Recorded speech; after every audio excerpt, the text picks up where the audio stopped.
एक दिन आप अपने आप से ये कह पाओगे कि आपका यूके आने का या फिर किसी भी कंट्री में आप जा रहे हो वहां जाने का डिसीजन सही था। कि अगर आपको होम सिकनेस हो रही है, आपको रोना आ रहा है, तो आप अपने रूम में जाओ और जी भर के रो लो यार। जितना आपको रोना आ रहा है ना, रो लो। होम सिकनेस होगी यार, आप एक बार क्या 10 बार रोगे।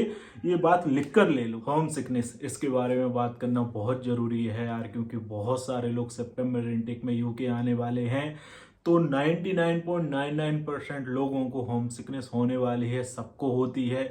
एक ये नॉर्मल सी चीज है, लेकिन इसके बारे में बात करना जरूरी इसलिए है क्योंकि बहुत सारे लोग बोल भी नहीं पाते हैं अपनी फैमिली वालों से, अपने मम्मी पापा को बता नहीं पाते हैं कि यार वो होम सिकनेस हो रही है उनको। बहुत सारे लोग डिप्रेशन में चले जाते हैं, रोना धोना, मतलब जितनी सारी चीजें होती है ना होम सिकनेस में, वो सब आपको फेस करना रहेंगी। ये नॉर्मल सी बात है। तो आज के वीडियो में मैं आपको अपना एक्सपीरियंस भी बताता हूँ कि होम सिकनेस हुई थी, मुझे बहुत हुई थी, मैं भी बहुत रोया था। और अगर आप आ रहे हो तो आप भी बहुत रोने वाले हो, लेकिन ये नॉर्मल सी चीज है। तो आज के वीडियो में मैं आपको बताता हूँ कि होम सिकनेस होना एक नॉर्मल सी बात है, उसको फाइट कैसे करना है और कब तक होम सिकनेस होगी, किन किन चीज़ों को आपको फेस करना रहेगा। जो भी मेरा रियल एक्सपीरियंस है वो मैं आपके साथ आज के वीडियो में शेयर करता हूँ। So without any wasting more time करते हैं वीडियो स्टार्ट। तो देखो यार, अगर आप यूके आने वाले हो, अगर आपको 1 साल 6 महीने 4 महीने बचे हुए हैं, तो आपके दिमाग में ये बात आएगी ही नहीं कि होम सिकनेस भी होगी या फिर उसको कैसे आप फेस करोगे। लेकिन आपको अगर आने का बहुत कम टाइम बचा है, जैसे कि 1 हफ्ता 3 दिन 4 दिन बची है, तो फिर यार एक एनजाइटी दिमाग में आ जाती है कि यार कैसे सब कुछ मैनेज होगा, जॉब कैसे मिलेगी, अकोमोडेशन कैसे मिलेगी, आप अपने घर परिवार दोस्त यार फैमिली सिटी, यहाँ तक कि आप अपनी कंट्री को भी छोड़कर जाने वाले हो। तो एक ये छोटी बात नहीं होती है, पता है। अभी आप प्लान कर रहे हो तो आपको लग रहा होगा कि यार सब ऐसे ही हो जाना है, लेकिन ये डिसीजन लेना और डिसीजन पे कंटिन्यू काम करके यहाँ पर आना, सच बता रहा हूँ, ये बिल्कुल भी छोटी बात नहीं होती। मैं सल्यूट करता हूँ उन सब लोगों को जो ये सारी प्रोसेस करके आज यहाँ पर बैठे हुए हैं, क्योंकि उसके लिए बहुत बहुत हिम्मत चाहिए रहती है यार, बिल्कुल भी आसान नहीं होता है। तो जब आप यूके आने वाले हो तो 2-3 दिन से तो एनजाइटी चालू हो जाती है यार। एक तो ये टेंशन रहती है कि वहां पर कैसे सब कुछ सेटलमेंट होगा, दूसरी टेंशन ये रहती है कि आप अपने मम्मी पापा भाई बहन दोस्त यार सिटी, यहाँ तक कि आप अपनी कंट्री को भी छोड़कर जाने वाले हो। तो बहुत सारा दिमाग में चलता रहता है। खैर फाइनली वो दिन आ जाता है कि एयरपोर्ट पर आप फाइनली बाय बाय कर रहे होते हो अपनी फैमिली को। और वो टाइम ना यार, आज 2 साल हो गए हैं, लेकिन आज भी वो याद करता हूं ना,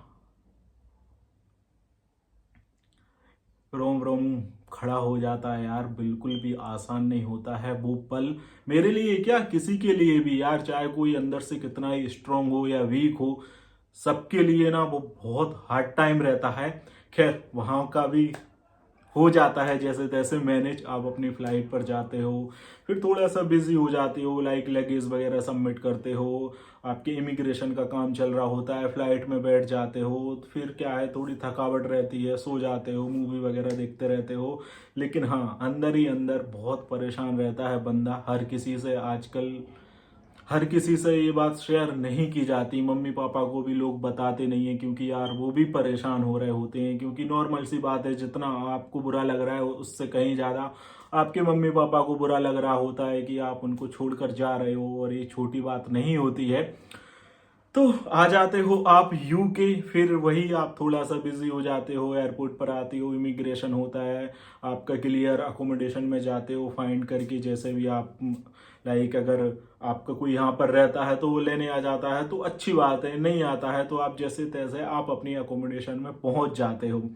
लेकिन जब पहुंच जाते हो और जब शाम का टाइम या रात का टाइम होता है, जब आप अपने बेड पर या सोफे पर बैठे रहते हो, भाई वो टाइम ऐसा होता है ना कि बंदा रो देता है यार, सच बता रहा हूँ। अगर पहले दिन नहीं रोएगा तो दूसरे दिन तीसरे दिन चौथे दिन तो मतलब आंख में से आंसू आ ही जाते हैं कि यार।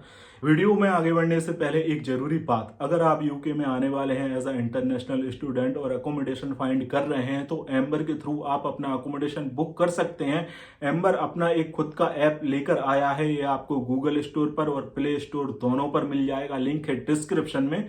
जब आप ये ऐप डाउनलोड कर लोगे तो इजी तरीके से आप अपना अकोमोडेशन फाइंड कर सकते हो इसमें, चाहे वो आप यूके में कहीं भी आ रहे हो, London, Manchester, Birmingham, Glasgow, Edinburgh, Luton, कहीं पर भी आप आ रहे हो, आपको रीजनेबल रेट पर यूनिवर्सिटी के पास या फिर सिटी सेंटर में आपको प्राइवेट अकोमोडेशन चाहिए, 1 BHK 2 BHK, हर तरीके की अकोमोडेशन यहाँ पर अवेलेबल हैं।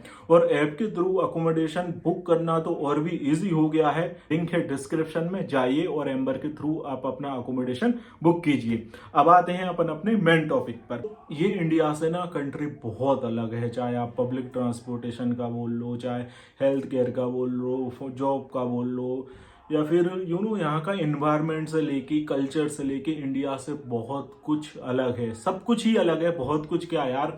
इंडिया में क्या है, अपने जान पहचान के लोग रहते हैं आसपास, तो अपना काम इजीली हो जाता है। लेकिन यहाँ पर कोई किसी की हेल्प नहीं करता है, ये सच है। सब कुछ खुद से ही करना रहता है। आप कभी इस कंट्री में आए नहीं हो तो बहुत सारी डिफिकल्टीज होती हैं। और उसके बाद होती है होम सिकनेस। किसी को मम्मी पापा की याद आती है, किसी को सिटी की याद आती है, किसी को फैमिली की आती है, किसी को दोस्तों की आती है। तो वो एक नॉर्मल सी प्रोसेस है यार। और मैं अपना सीन बताऊं तो जब मैं आया था, पहला दिन तो चलो निकल गया, दूसरे दिन से ना मेरी वाइफ को होम सिकनेस होने लगी। और मैं एकदम ठीक था, मेरे को इतना ज्यादा फर्क तो पड़ रहा था, लेकिन मैं अपने आप को स्ट्रांग बनाकर रखे था कि यार चलो ठीक है। लेकिन वाइफ को बहुत ज्यादा होम सिकनेस होने लग गई थी। मतलब ये है कि वो यार, मतलब उस टाइम ना कोविड का टाइम चल रहा था, 10 दिन का क्वारंटीन था। तो उसके साथ क्या हो रहा था, वो जनरली ऐसी सो रही है और अचानक से उठती थी और एकदम वो बस ये बोलने लगती थी रोते हुए कि यार यहाँ से तो चलो, यहाँ पर तो बहुत अजीब सा लग रहा है और बस चल दो, जो लॉस हुआ तो हुआ, बस यहाँ से इंडिया वापस चल दो। इस तरीके की सिचुएशन हो रही थी। दिन में वो 2 बार 3 बार 4 बार, पता नहीं भगवान ही जाने उस टाइम को कैसे मैनेज किया मैंने। लेकिन रोने लगती थी यार, मैंने उसको बहुत संभाला, बहुत संभाला। फिर ठीक है, थोड़े दिन बाद वो ठीक हो गई। लेकिन पता नहीं क्या हुआ यार, थोड़े दिन बाद ना मेरे को होम सिकनेस होने लगी, तो मैं ऐसा बोलने लगा। अचानक से रात को 2 बजे 3 बजे उठ के मैं बस ये बोलने लगा, कहाँ आ गया यार, क्या हो रहा है, क्या नहीं हो रहा है, मेरे को तो जाना है वापस। तो इस तरीके से ना बहुत चीजें हुई। लेकिन 2-3 महीने के अंदर अंदर मैं और मेरी वाइफ पूरी तरीके से सेटल हो गए। मतलब कि मेंटली रूप से एकदम सेटल हो गए। होम सिकनेस का जो सीन चल रहा था लाइफ से, वो एकदम खत्म हो गया। और पता है सबसे ज्यादा होम सिकनेस कब होती है, नॉर्मली होती है वो तो ठीक है, लेकिन ज़्यादा आपको फील तब होती है जब आपको अकोमोडेशन नहीं मिल रहा होता है, या फिर आपको जॉब नहीं मिल रही होती है। जो आप पैसे लेकर आए हो वो धीरे धीरे खर्चे होते जाते हैं, आपके पास पाउंड्स बहुत कम बचते हैं। तो एक तो ये वाली टेंशन रहती है। उसके अलावा होम सिकनेस तो फिर बहुत ज़्यादा एकदम डिप्रेशन सा होने लगता है। तो ये आपको भी होगा, नॉर्मल सी बात है। इससे लड़ने का एक आसान तरीका यही है कि आप अपने आप को पॉजिटिव रखो और अपने आप को बिजी रखो। जैसे कि आप अगर कॉलेज जा रहे हो तो वहाँ पर फ्रेंड बना लो, उनके साथ टाइम स्पेंड करो। अगर आप मार्केट जा रहे हो तो कुछ आपको इंडियंस मिलते हैं, उन लोगों से जनरली बात करो। अपनी फैमिली वालों से कंटिन्यू बात करते रहो। लेकिन एक बात ये जरूर मैं आपको बोलना चाहूंगा कि अगर आपको होम सिकनेस हो रही है, आपको रोना आ रहा है, तो आप अपने रूम में जाओ और जी भर के रो लो यार। जितना आपको रोना आ रहा है ना, रो लो। ये आपको बात मजाक में मत लेना है कि मैं ऐसे ही बोल रहा हूँ, यही होता है। तो जितना आपको रोना आ रहा है ना, रो लो। लेकिन छोटी छोटी सी बात आप अपने मम्मी पापा के साथ शेयर मत करना यार, क्योंकि वो ऑलरेडी इंडिया में बैठे हुए हैं। आपसे ज्यादा तकलीफ उनको हो रही है, क्योंकि बचपन से पाला पोसा बड़ा किया और एक दिन आप जा रहे हो, तो ऑब्वियसली बात है मम्मी पापा को भी तकलीफ होती है। तो आप इस तरीके का रोना धोना उनके सामने करोगे तो उनकी तकलीफ तो बढ़ जाएगी ना। आप अभी यंग हो, अपने आप को संभाल लोगे, लेकिन मम्मी पापा की तो एक एज हो गई है ना यार, 45-50 ईयर तो हो ही गई है। तो कहीं ना कहीं उनको प्रॉब्लम देने से अच्छा है आप खुद ही सेटल कर लो। और होम सिकनेस होगी यार, आप एक बार क्या 10 बार रोगे, ये बात लिख कर ले लो, नॉर्मल सी बात है। लेकिन ये भी सच है कि टाइम के साथ सब कुछ मैनेज हो जाता है। 2-3 महीने लगेंगे और फिर सब कुछ ठीक हो जाएगा।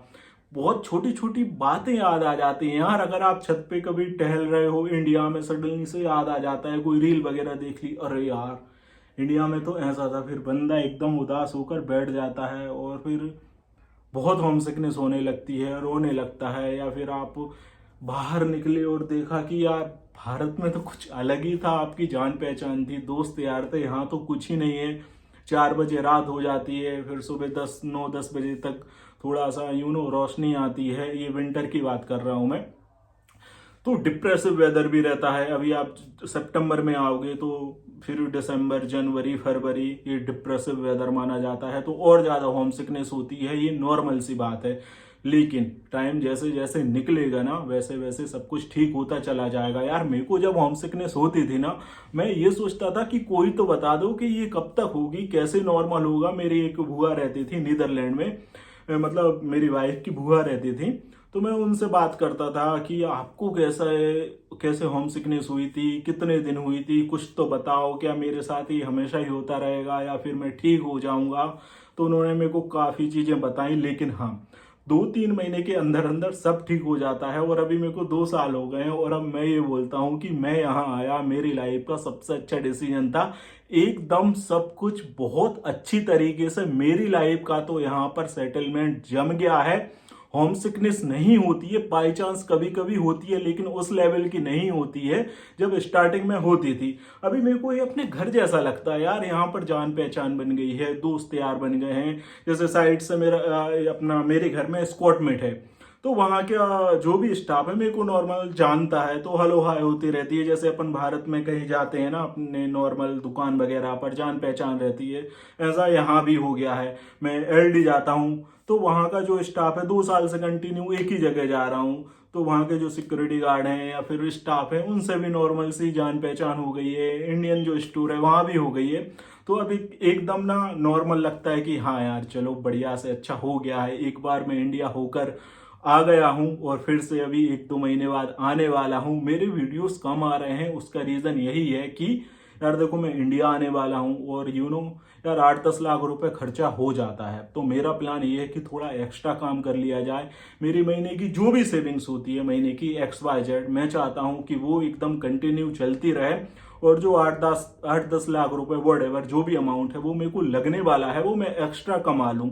इसलिए थोड़ा अपना काम पर फोकस कर रहा हूं। इस वजह से वीडियो लेट आ रहे हैं, लेकिन बहुत जल्द कंटिन्यू आएंगे। सो गाइस, जैसा कि मैंने बताया कि होम सिकनेस होना एक नॉर्मल सी बात है, उसी के हिसाब से एक नॉर्मल सी बात ये भी है कि होम सिकनेस एक दिन चली जाएगी।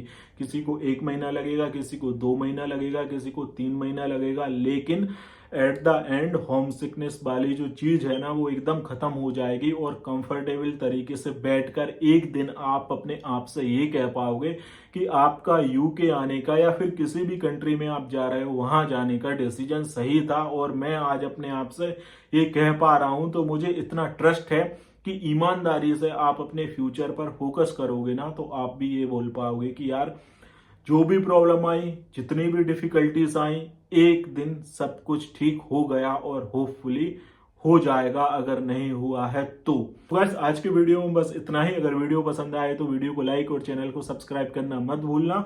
मिलते हैं नेक्स्ट वीडियो में बहुत जल्द एज यूजुअल। तब तक अपना और अपनों का ख्याल रखिएगा। Bye bye.